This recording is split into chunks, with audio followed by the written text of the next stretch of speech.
Carol and I decided to share this area because what I'm talking about is men's business, and we decided between us that we really needed to balance that with the women's side of art from Papua New Guinea. But let me begin with mine, and here you see a picture of contemporary shields that were collected about 1990 by Mike O'Hanlon, who was working for the British Museum at the time. But how do I change the slide? Oh, David. Oh. That's forward, isn't it? No, that's the red dot. If you want a red dot? No, I don't need a red dot. Okay, that's back. That's forward. Oh, that's second set. Thank you. Oh, good. This is the Wagi Valley in the Papua New Guinea Highlands, the largest system of valleys in the Highlands, and the largest population in the New Guinea Highlands. It was really only opened up to the outside world in the 1930s when some Australian prospectors went up there and discovered this huge population that the Germans living on the north coast never knew there were any people living in those remote mountains. But a beautiful landscape.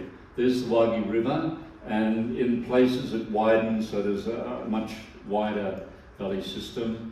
And the New Guinea Highlanders have very rich culture, very large trading networks, huge ceremonies, and unfortunately warfare was quite endemic in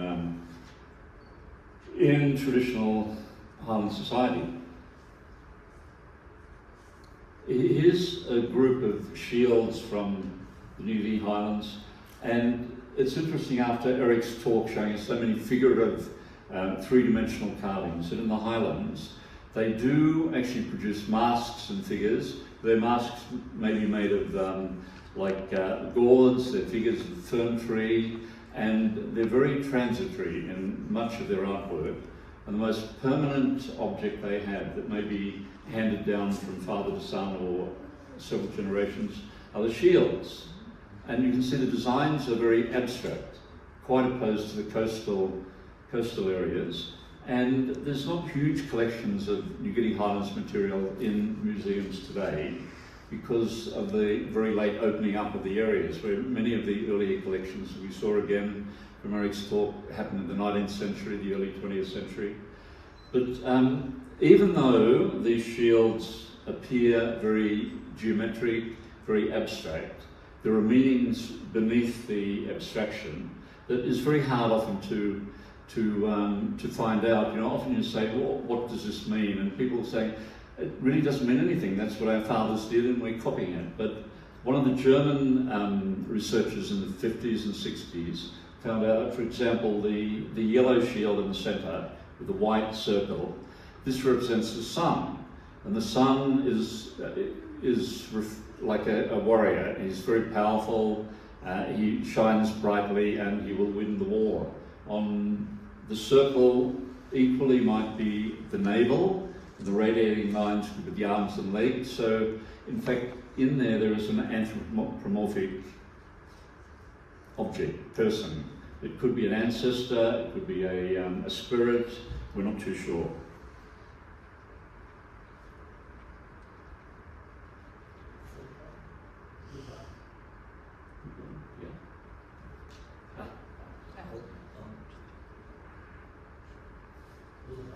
Little one, go back.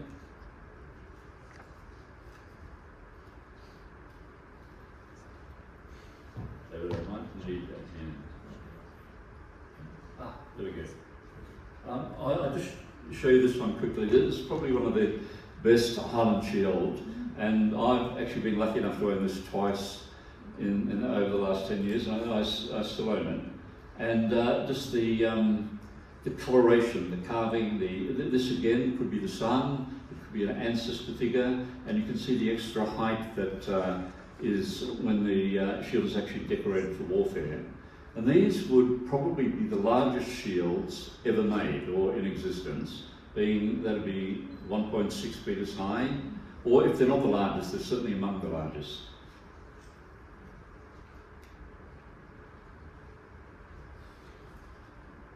Am I doing something wrong here? makes my stand up. There you go. Search There we go. Just quickly, there's old or ancient rock carvings in the Highlands, and these were, I was told they were sometimes used for doing shield designs. So the shields, there we go. A few quick slides of, this is an early photograph showing staged warfare, but you can see how close and how vigorous the fighting becomes. And many of the shields are very similar in design, because they're often shields are made by a clan, and the clans use very similar designs. This was in the 1930s, photograph.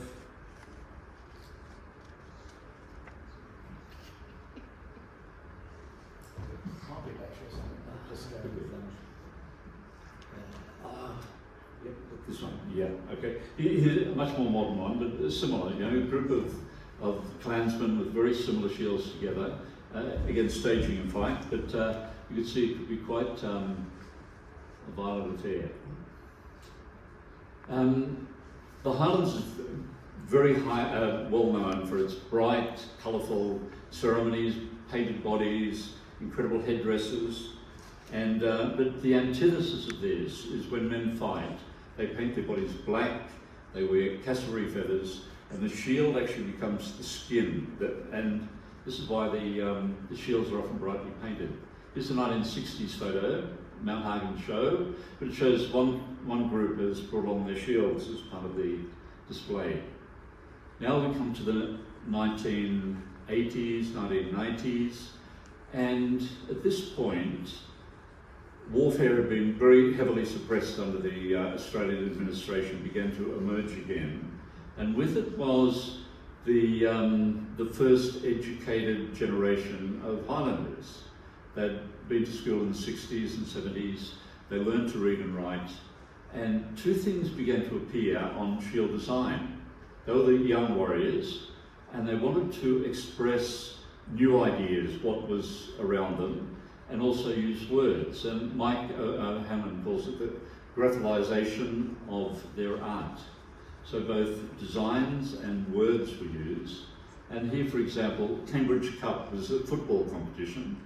And the idea was we fight together, we also play football, and that's like a mateship, if you like. And 6 to 6 is a play on, we fight from 6 in the morning till 6 at night. And SP beer, you know, we drink beer together, we fight together. So all these different ideas of clansmanship, mateship came through. Again, the Papua New Guinea flag that started to be put on the shields. And you can see written down there, one talk, Pai Team One Talk, is a way of expressing that there's a fluidity in fighting in the New Guinea Highlands, that it's very much clan-based, and in one war, a certain group of clans would be fighting another group, but then the next war, it changes, and suddenly you're fighting people who used to be your friends. So here they're writing one talk meaning a friend, fights a friend. A few more examples of SP beer, these were very common, and Hunters is a New Guinea football team. Now this character here was very important in the development of, his name is Copeland Carr, development of contemporary shields. He was a sign writer. As we'll find out later, several of the shield painters at this time were sign writers, and a really quite beautiful production. SP beer again, but also the Bird of Paradise, and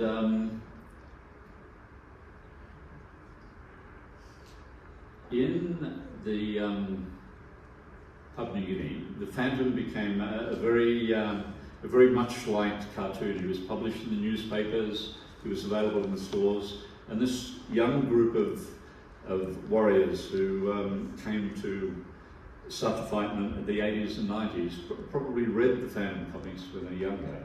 So what better than to start to do paintings of the Phantom? And the first time recorded of a Phantom actually painted was 1986, and almost accidentally, I think, by Mike O'Hanlon on the band's post office in the Wagi Valley. Here we have Capel Carr again, who was possibly the first man ever to paint the phantom on a shield, and this would have been used in warfare. This must have been in the mid-1990s.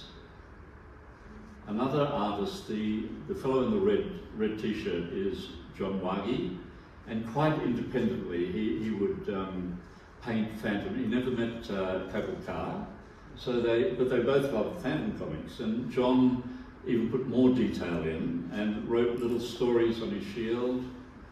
These are probably among the first phantom shields ever collected. The one on the left is in Noumea, in the Kanak Cultural Centre. The one in the middle, I believe, is in London. The one on the right, I have no idea where it is now. That's South Australian Museum. Sorry? South Australian Museum. Oh, right, thank you very much. The one on the right is in the South Australian Museum. Again, some of the first shields collected. I don't know who collected the one on the left. The one in the middle was Susan Cochrane, collected that. It's now in the Kanak Cultural Centre.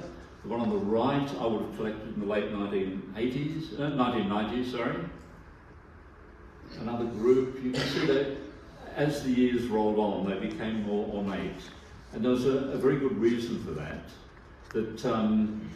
Michael Hanlon was the anthropologist from the British Museum studying in the early 90s.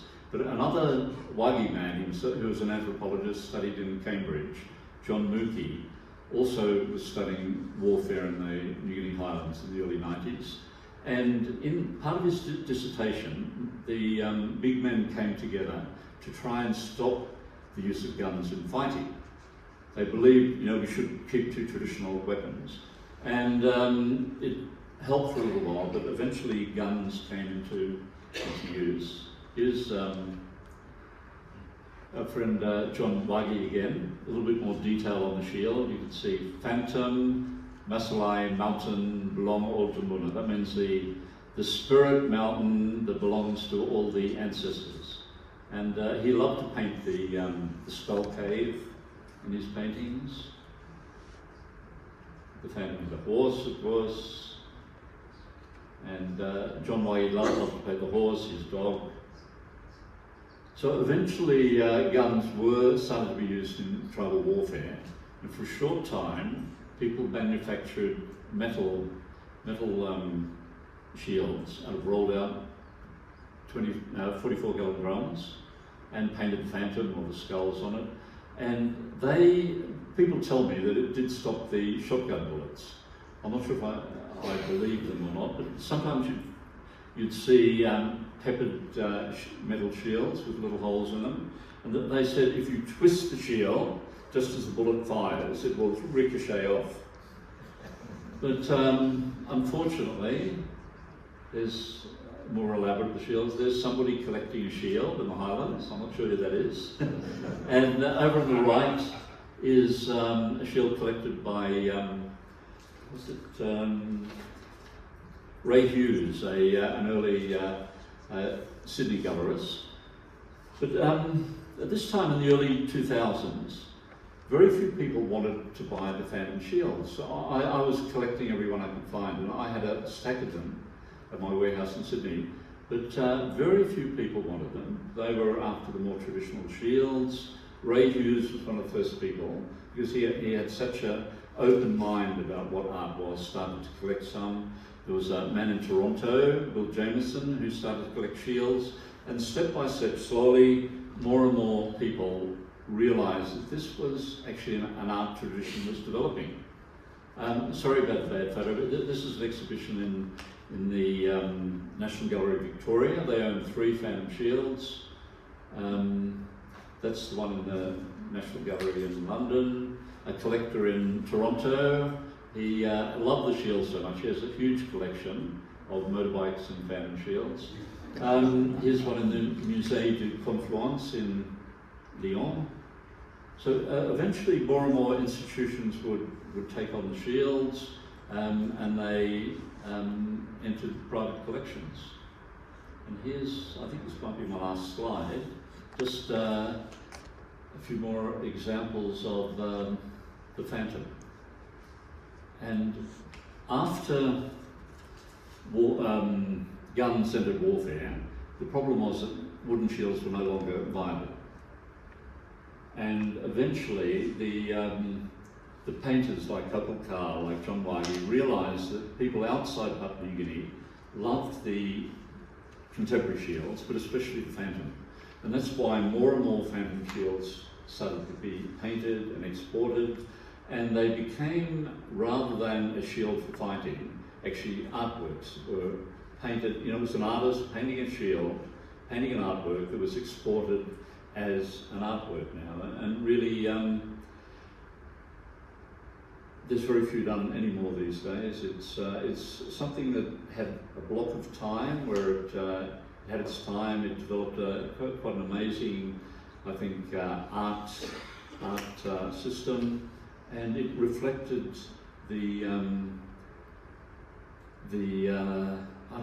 contemporary Highlands society at the time. Here was a collision of two cultures. It was the traditional Highlanders, the modern Western culture that was forced onto them in a way, the education system, and they handled it incredibly well.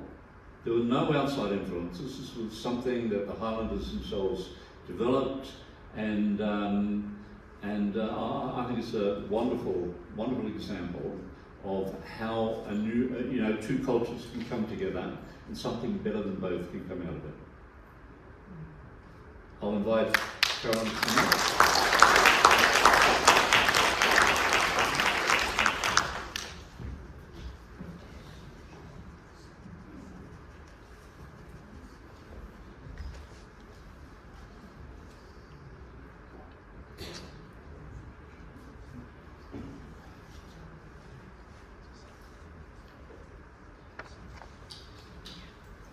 Chris has stolen the thing that doesn't work.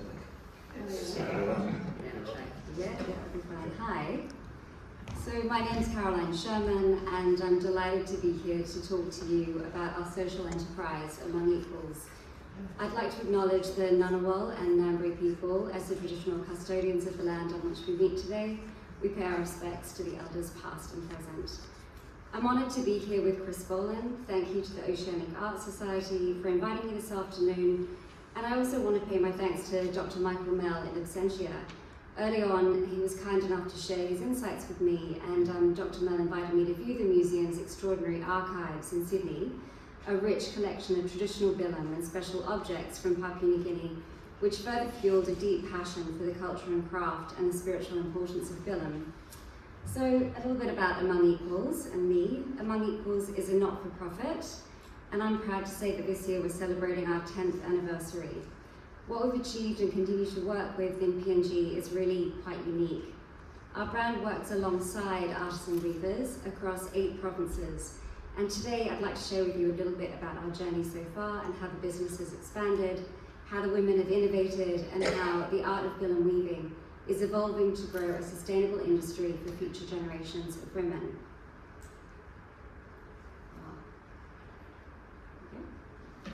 So the art of bilum. When we think about innovation, our minds often run straight to technology, to what's new.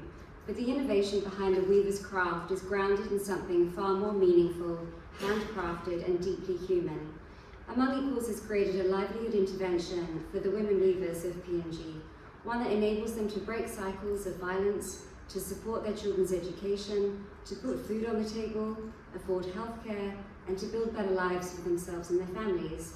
Our brand was the first to create an international market that recognises and values the weaver's handwoven bilum as more than a craft item, but rather a cultural symbol and an exceptional art form.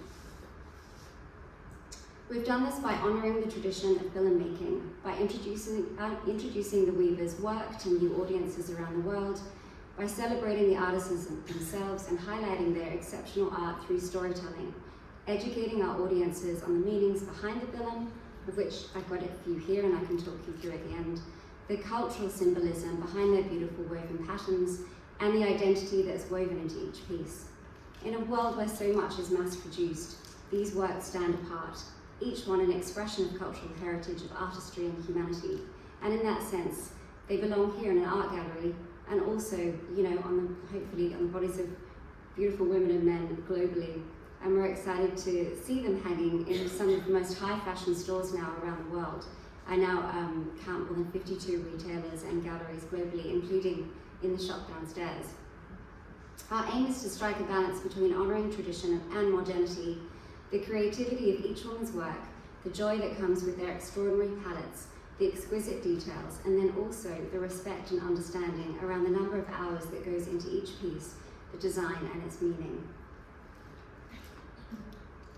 So in the beginning, the story began very serendipitously.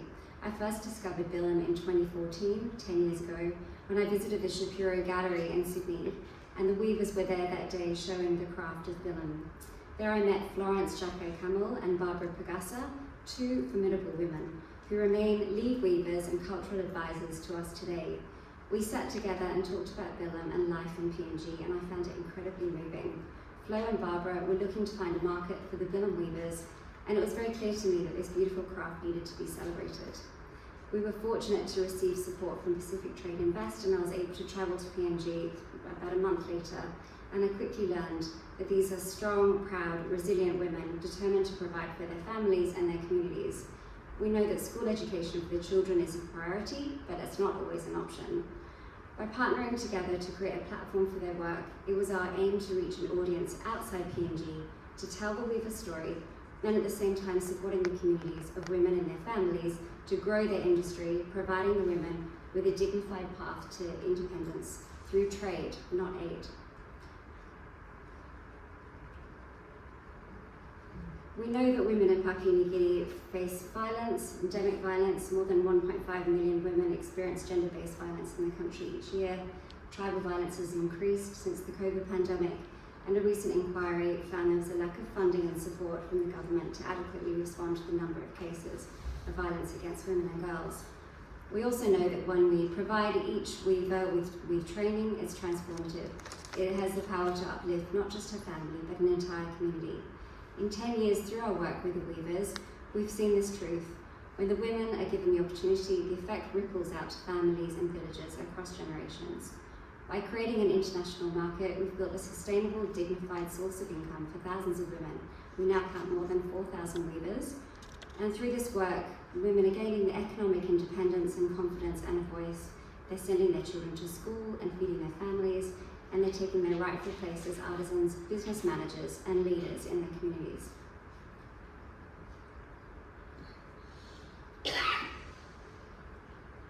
So we see this as a livelihood intervention through trade, not aid. And what makes our business model remarkable is that at every step it's been grounded in relationships built over time, an exchange of knowledge through trust and patience. I go back to PNG every year, if not twice a year, and we have regular FaceTimes and shared determination. Through this work, we've created a sustainable, dignified source of income for the women, which has long been a hidden economy, weaving from their homes, often unseen and undervalued. Today, these same women are powerful agents of change in their communities. Each bilum is a thread that is the larger story of equality, education, and independence.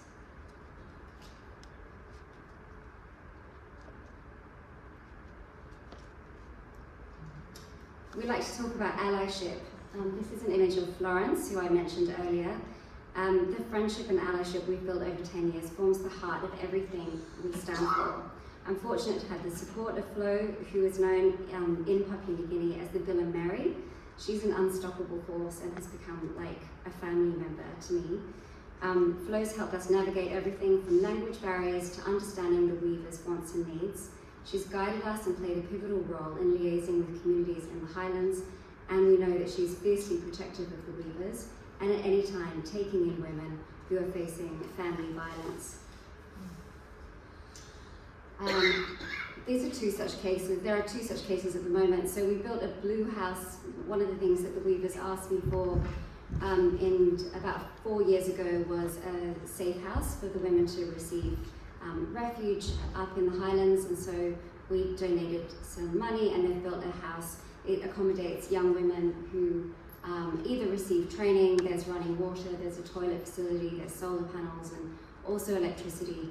And we're building another one in the Sepik region, also it was a dream for Lena, who I'll talk about in a moment, to build a house for the women there. And at the moment there are 2 women staying there right now, so it's pretty amazing. This is Lena, who I love dearly.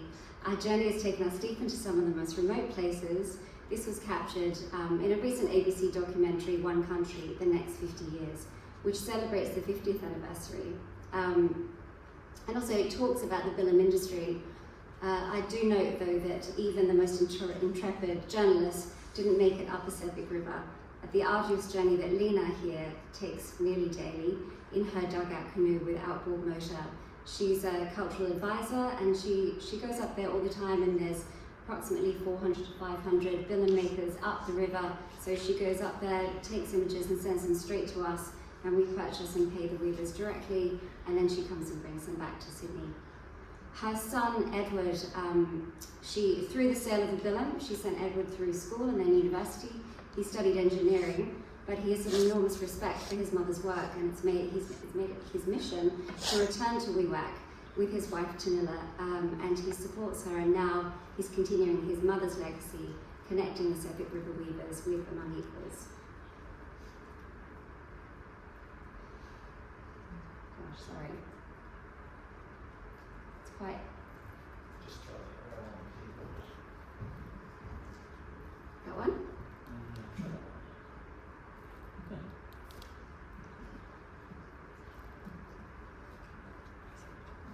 Sorry.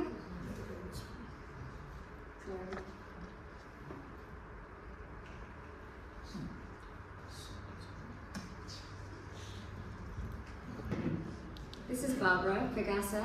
She oversees the Mount Hagen region, and she's the kindest, most generous woman I think I've ever met.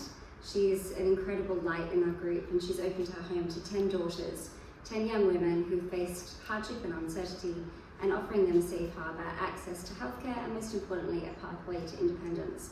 I was speaking to her only yesterday.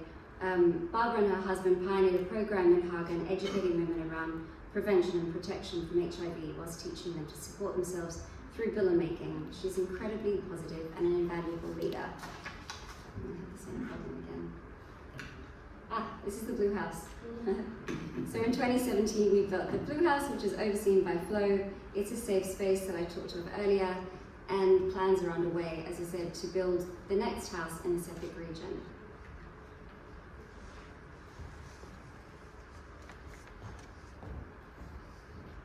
Maybe you can stand here. This one.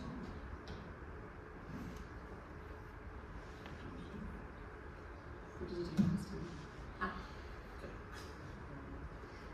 So when we took a showcasing bilum closer to home in a gallery space, I've got a shop, a gallery in Sydney, in Paddington, and it was in the former Sherman Galleries building, so there's a deep sense of heritage and legacy, and it's here that we stage regular salon-style events with our expanding audiences, and we also host the Weavers each year.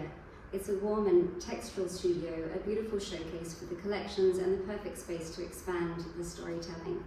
And this is actually, I've gone actually from the wrong slide, but we showcase bilum around the world through strategic marketing initiatives. We've secured opportunities to present bilum on the international stage, as you can see here. So that's Florence and I in London. And we spoke at the Design Museum. That's also, we have showings in different showrooms around the world. We've shown at Paris Fashion Week. We're about to show in California.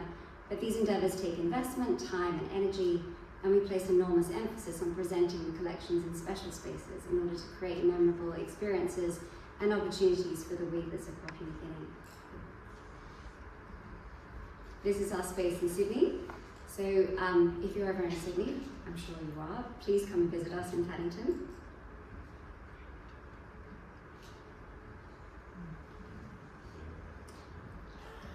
Gosh. There we go. Okay. So this is some of our campaigns that we've shot. We've been fortunate enough to work with an incredible team who've been dedicated to our cause for many years, and they travel with us to PNG. I've got some beautiful images that a Vogue photographer has taken of the weavers, in PNG, so the weavers are our beautiful models. We also, capturing these portraits is so important to us, and bringing them there was we created an impromptu studio in Goroka and travelled down ravines, navigating afternoon storms, taking beautiful shots. But these images here are some of the fashion images that we send around the world as well.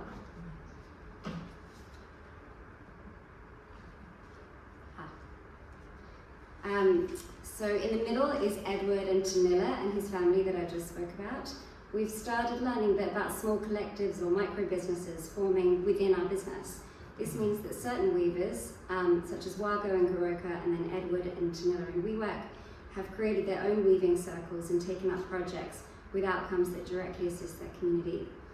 These WeWork weavers are now working with us. As you can see, the girl on the left, she's the founder of Sass & Bide, an Australian fashion company, and she's working with Edward on a new collection of bags. It actually launches next week, and it's an exciting endeavour that spotlights beautifully the crafted bags handmade in nylon and finished with raffia flower adornments and freshwater pearls. Sarah Jane's donating all proceeds from the sale of the Mamaria bilum bags directly to fund the creation of the new blue house for the WeWork weavers and supporting the next chapter of independence for these women and their families. These kinds of initiatives open up so many new possibilities and build our communities, which we're incredibly excited about. The importance of building connection to the wearer. In all, it's a reminder about the importance of storytelling and the emotional connection between the weaver and the wearer. Provenance is key. On every bag, we have the weaver that made the bag and where it comes from. And it really does tell a little about the provenance of each bag. And it really makes our brand's DNA, and it's so integral to what we do. We're always thinking about ways to magnify that connection. It's that idea of how do we bring the women, the wearer and the weaver closer together. So Among Equals exists to sustain the art of bilum weaving, to celebrate the women who create it, and to remind us that true innovation is about giving ancient wisdom the space to evolve and to shine in the modern world. We know that economic empowerment and cultural preservation can go hand in hand, that beauty and trade can be powerful tools for change. We have the opportunity to deepen and expand our impact, to listen to the women, to respond to their needs, and to strengthen what we've built, which is really exciting. And to do that in order to reach more communities and to grow this model of empowerment, we do need even greater support and investment. Investment not in a charity, but in a living example of how creativity and trade can transform lives and preserve culture. So that's the story of Among Equals, a story of women's hands shaping the future. To sustain the business, donations and philanthropy are a core part of the organisation, and we do rely on support in addition to bilum sales. And so in that sense, I'm here to talk to you further about our work. If you're ever in Sydney, please come in and see me. And in terms of connection, and ultimately, please come and buy a bag. I'd love to meet you personally, and anybody that has anything interesting, I'd be happy to take any questions if we have any time. Thank you.